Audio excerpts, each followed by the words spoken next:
Good health channel पे आज का टॉपिक है बैक्टीरिया, बैक्टीरियल इन्फेक्शन और एंटीबायोटिक्स। बैक्टीरिया छोटे सिंगल सेल माइक्रो ऑर्गेनिजम्स हैं, पूरी धरती पे फैले हुए हैं। हमारी बॉडी में भी बहुत सारे बैक्टीरिया है। इनफैक्ट हमारे बॉडी में हमारे सेल से ज़्यादा बैक्टीरिया है। वो एक्सट्रीम क्लाइमेट और एटमॉस्फेरिक प्रेशर में रह सकते हैं। समुद्र के अंदर बोलो या बर्फ़ में बोलो या मिट्टी में बोलो, सब जगह बैक्टीरिया फैले हुए हैं। बैक्टीरिया 5 शेप के होते हैं: स्फेरिकल, रॉड, स्पाइरल, कॉमा और कॉर्कस्क्रू। आपको जान के आश्चर्य होगा कि मिट्टी की 1 ग्राम में अप्रॉक्सीमेटली 40 मिलियन बैक्टीरियल सेल्स होते हैं। धरती पे आने वाले बैक्टीरिया फर्स्ट ऑर्गेनिजम्स हैं।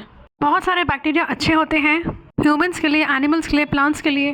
वो इंडस्ट्रियल और मेडिसिनल पर्पस के लिए भी यूज़ होते हैं।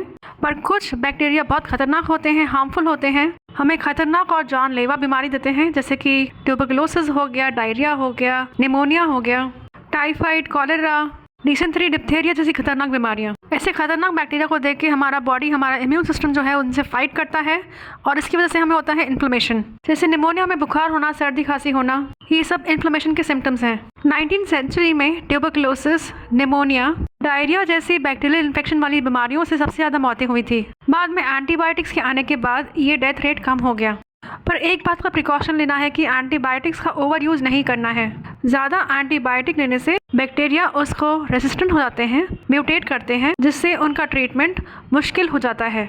हार्मफुल बैक्टीरिया हमें बॉडी में स्किन इन्फेक्शन देते हैं, रेस्पिरेटरी ट्रैक इन्फेक्शन देते हैं, गैस्ट्रो यानी food poisoning, urinary track infection और एसटीडी मतलब सेक्सुअली ट्रांसमिटेड डिजीज भी देते हैं। तो चलिए थोड़ा विस्तार में बात करते हैं मोस्ट कॉमन बैक्टीरियल इन्फेक्शन और डिजीज के बारे में। पहला है सेप्सिस। दुनिया में 5 में से 1 इंसान सेप्सिस से मरता है। सेप्सिस में बैक्टीरिया ब्लड में घुस जाता है, ऑर्गन फेलियर करता है, सेप्टिक शॉक देता है और अगर इसे जल्दी से ट्रीट नहीं किया गया तो इससे मौत भी हो सकती है। 40% केसेस में बैक्टीरिया को आइडेंटिफाई करना मुश्किल हो जाता है, इसलिए उसका सही टाइम पे ट्रीटमेंट शुरू नहीं हो पाता, जिससे लोगों की मौत हो जाती है। कोई भी बैक्टीरियल इन्फेक्शन आगे चल के सेप्सिस बन सकता है, इसलिए कौन सा बैक्टीरिया आपको इन्फेक्शन दे रहा है ये जानना बहुत जरूरी है, ताकि उसी बैक्टीरिया की हम एंटीबायोटिक ले सके, सही टाइम पे ट्रीटमेंट कर सके। सही टाइम पे ट्रीटमेंट शुरू ना होने से वो ब्लड में फैल सकता है, वो सेप्सिस बन सकता है।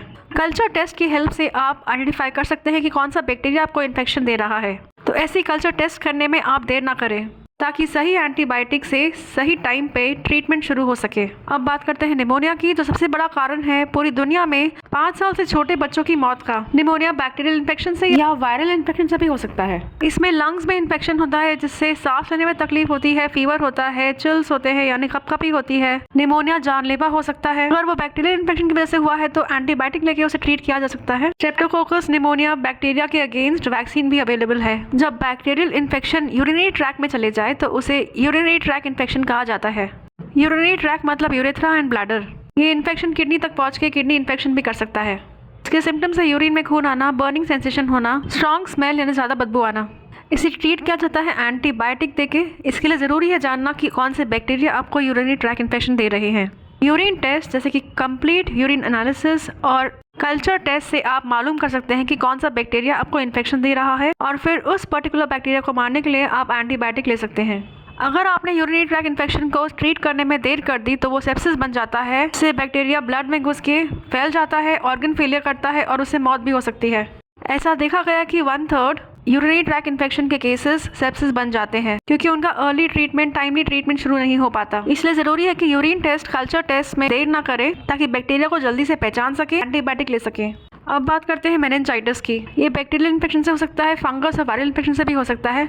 अगर ये बैक्टीरियल इन्फेक्शन से हुआ है तो ये बहुत फेटल होता है, इससे जान भी जा सकती है। इसमें आपके ब्रेन और स्पाइनल कॉर्ड के पास की मेम्ब्रेन्स इन्फेक्ट होती है और फिर फीवर होता है, नेक स्टिफनेस होती है, पेन होता है। वुंड इन्फेक्शन, जब बॉडी में जख्म होता है या घाव होता है तो बॉडी में अंदर फुल बैक्टीरिया घुस जाता है और इन्फेक्शन करता है, जिसे अगर एंटीबायोटिक देख के जल्दी से ट्रीट नहीं किया गया तो वो सेप्सिस बन सकता है, पूरे ब्लड में फैल सकता है, ऑर्गन फेलियर कर सकता है और मौत भी हो सकती है। नेक्स्ट है ट्यूबरकुलोसिस, जिसमें काफ़ी खांसी होती है, जो लोअर रेस्पिरेटरी ट्रैक यानी लंग्स का इन्फेक्शन है। ये माइकोबैक्टीरियम ट्यूबरकुलोसिस बैक्टीरिया के कारण होता है। इससे भी काफ़ी लोगों की मौत होती है कि कई बार ये ड्रग रेसिस्टेंट हो जाता है। इसके लिए वैक्सीन अवेलेबल है जो पूरी दुनिया में काफ़ी यूज़ की जाती है। और अब बात करते हैं डायरिया की। निमोनिया के बाद डायरिया से सबसे ज़्यादा मौत होती है 5 साल से छोटे बच्चों की। हर साल 0.5 मिलियन बच्चे इससे मरते हैं। डायरिया बैक्टीरियल इन्फेक्शन से हो सकता है या फंगल या वायरल इन्फेक्शन से भी हो सकता है। ई कॉली बैक्टीरिया एक मेजर कारण है, जो अगर सही टाइम पे ट्रीट नहीं किया गया तो फिर सेप्सिस बन सकता है, पूरे ब्लड में फैल सकता है और उससे मौत भी हो सकती है। तो हमने देखा कि हार्मफुल बैक्टीरिया हमें बहुत खतरनाक बीमारी दे सकते हैं, जिससे हमारी मौत भी हो सकती है। पर हार्मफुल बैक्टीरिया के अलावा बहुत सारे अच्छे बैक्टीरिया भी होते हैं जो हमारे सर्वाइवल के लिए जरूरी है। जैसे हमारे गट बैक्टीरिया जो हमें डाइजेशन में हेल्प करते हैं, हमारे न्यूट्रिएंट्स को ब्रेक डाउन करके बॉडी में एब्जॉर्प्शन में हेल्प करते हैं। ऐसे अच्छे बैक्टीरिया दूसरे पैथोजन को अटैक करके हमें बीमारियों से भी दूर रखते हैं। कुछ अच्छे बैक्टीरिया सॉइल में नाइट्रोजन छोड़ के जाते हैं ताकि प्लांट उसे यूज कर सके और जिंदा रह सके। लैक्टिक एसिड के बैक्टीरिया कुछ फूड आइटम्स बनाने में हेल्प करते हैं, फर्मेंट करने में हेल्प करते हैं, जिससे हमें हेल्थ बेनिफिट्स मिलते हैं, फूड को प्रिजर्व करने में हेल्प करते हैं। इसके अलावा फार्मास्यूटिकल और केमिकल इंडस्ट्री बैक्टीरिया का यूज करते हैं कुछ केमिकल्स बनाने के लिए। इसके अलावा बैक्टीरिया यूज करते हैं एंटीबायोटिक बनाने के लिए, रिसर्च करने के लिए, पेस्टिसाइड का ऑल्टरनेटिव बनाने के लिए, सीवेज को ब्रेक डाउन करने के लिए। इस तरह से गुड बैक्टीरिया हमारे प्लैनेट के इकोसिस्टम के लिए जरूरी है। तो हार्मफुल बैक्टीरिया से बचें, दूर रहें और गुड बैक्टीरिया को अपनाएं। आशा करती हूँ कि इस वीडियो ने आपको अच्छी बेसिक इन्फॉर्मेशन दी। अवेयरनेस बढ़ाने के लिए इसे शेयर करें, लाइक करें और सब्सक्राइब करें। अपना और अपने परिवार का ख्याल रखें और स्वस्थ रहें।